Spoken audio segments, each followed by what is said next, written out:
Hello everyone. Today we will see what is the importance of pharmaceutical jurisprudence, that is for forensic pharmacy in pharmacy profession. So to know that, we will know first of all what is pharmaceutical legislation. Legislation means law. So in this subject we are studying about the group of laws which governs, which regulates or which controls the pharmacy profession, right? So legislation or group of laws, it covers both social as well as economical aspects. That means it takes into consideration these two factors while government makes certain rules, certain laws. Okay. Now, why this pharmaceutical legislation or group of law is important? The main objective is patient care, right? So here we are providing quality drugs. What do you mean by quality? That our drugs are safe and effective. That is one of the most important object why these laws have come into existence when we are dealing in pharmacy. Now, if you see the origin of the pharmacy, it is from the ancient times. From the ancient tradition, we are dealing with the pharmacy. But to name for few of the things, Bengal chemicals, Alembic chemicals, they were manufacturing drugs. But it was observed by government that many of the drugs are imported from Germany, from France. There were inferior type of manufacturing done in Indian market. Then there was no control on the manufacturing, sale, distribution. So government decided to appoint a committee called as Drug Enquiry Committee under the chairmanship of Colonel R.N. Chopra in year 1931. So this committee is also called as Chopra Committee.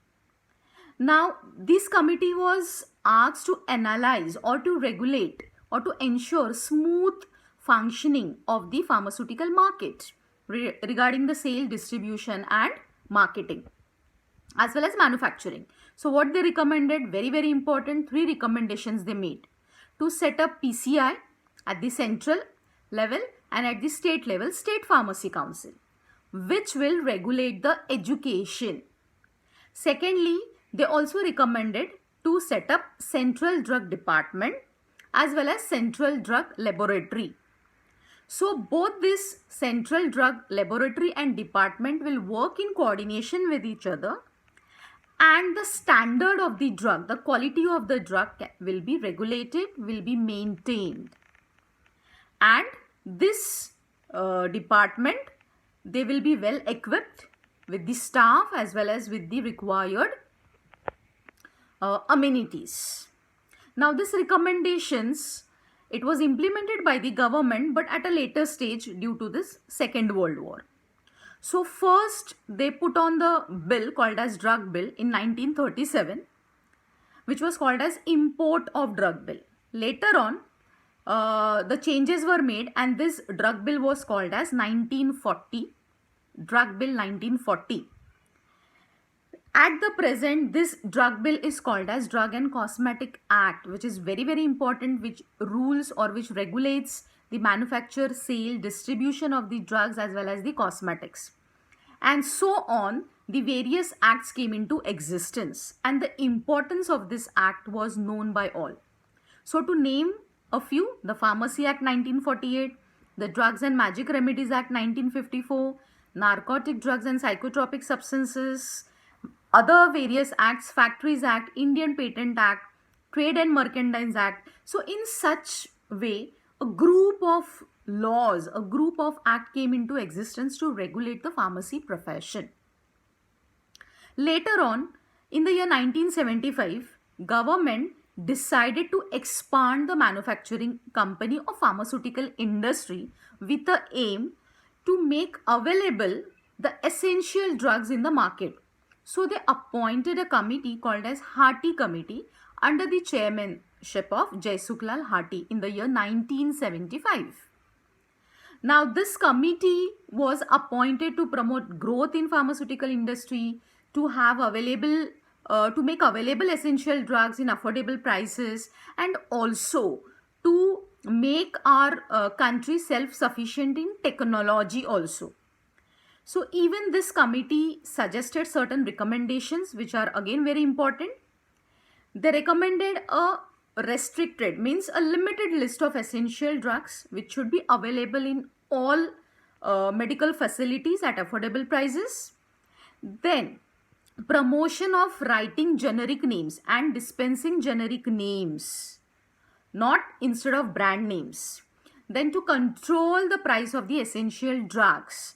So all this was important recommendations they made, as well as they also recommended the government to encourage the people to take up the manufacturing units so that the manufacturing of essential drugs can be increased. And apart from this, they also recommended to check the progress of this manufacturing company, as well as to see how the quality of the drugs are manufactured. So in that way, Hearty Committee gave some important recommendations which were also implemented by the government. Later, in the year 2003, Mashelkar Committee was appointed with a very important aim under the chairmanship of Dr. Raghunath Mashelkar, who headed various departments in various sectors. The most important aspect or the problems analyzed by this committee was drug regulatory issues, as well as spurious drug. Spurious means those which are adulterated, those which are of low standard, as well as to improve the drug administration in India. These were the three major aspects which this Mashelkar committee was asked to analyze and recommend certain points or the strict provisions that can be made. So they gave various recommendations for drug regulation at central level as well as at the state level. They decided that the stakeholders should be taken into consideration. Our Central Drug Laboratory, drug control department, they should be well equipped. There should be some strict provisions for the adequate manpower, trained manpower, as well as the CDA, Central Drug Authority, should grant licenses, issue licenses, and the rules and regulations should be uniform all over India. So this recommendations were made regarding the drug regulations. Then they also gave a recommendation on medical devices. There should be separate provisions for medical devices. Then regarding spurious drugs, there should be uniform rules. The outlets for the sale of these spurious drugs should be restricted. Strict provisions for the offences to sell the spurious or manufacture spurious drugs should be there, and it should be implemented, or the if such spurious drugs or misbranded, or you can say adulterated drugs are found, they should be immediately penalized, and action should be taken immediately. Then testing methods in the laboratory should be improved with proper manpower. Then we should not allow the growth of the distribution of spurious drugs.